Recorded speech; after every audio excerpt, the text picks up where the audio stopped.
एक गांव था, गांव में एक मंदिर था।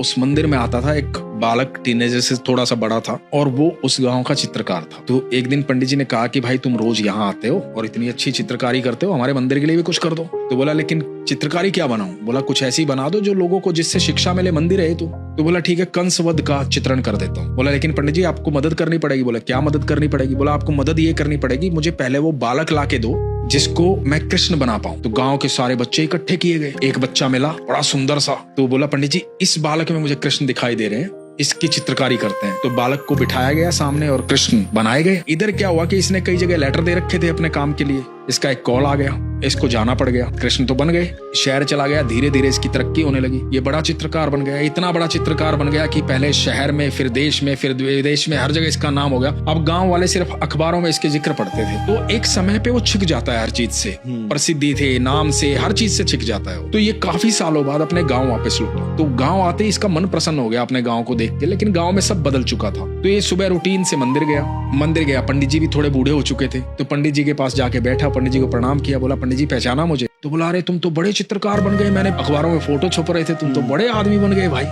बोला मेरे को ईश्वर ने बहुत दिया पंडित जी, जितना मुझे चाहिए था उससे कहीं ज्यादा दिया। बोला अरे लेकिन ईश्वर ने तो तुम्हें बहुत कुछ दिया, पर तुमने ईश्वर के लिए क्या किया? एक चित्रकारी बना के गए थे, वो भी अधूरी छोड़ रखी है। बोला अरे हाँ वो है अभी भी। बोला अरे हमने किसी को छेड़ने ही नहीं दिया, सुरक्षित आगे देखो। और देखा तो कृष्ण बड़े सुंदर बने हुए हैं, चित्रकारी उस समय की बनी। बड़ा खुश हो गया देख। बोला इसे पूरा ही कर दो। बोला पंडित जी पूरा तो कर दूं, लेकिन इसके लिए तो आपको पता है मुझे उस समय कृष्ण चाहिए थे, अभी कंस चाहिए। तो बोले कंस चाहिए तो ठीक है, गांव के लोगों को इकट्ठा करते हैं। पंडित जी ने व्यवस्था की, सारे गांव के लोग इकट्ठा हुए। इसने सारे गांव में सबको देखा, इसको सबके भीतर लगा यार सब बड़े अच्छे इंसान है, हमारे गांव में तो कंस जैसा कोई है ही नहीं। जब तक मुझे फील नहीं आएगा मैं पेंटिंग नहीं बनाऊंगा। तो पंडित जी ने कहा कि अच्छा एक काम करो, जेलर जो है ना वो मेरा दोस्त है, तो हम जेल में चलते हैं, शायद वहां कोई कंस जैसा मिल जाए। तो ये लोग जेल में गए। पता लगा इतना बड़ा चित्रकार हमारे यहाँ आ रहा है। तो जेलर सीधा लेके गया कैदियों के पास, बोला कि आप जो भी चाहे, जिसको भी चाहे ले लें।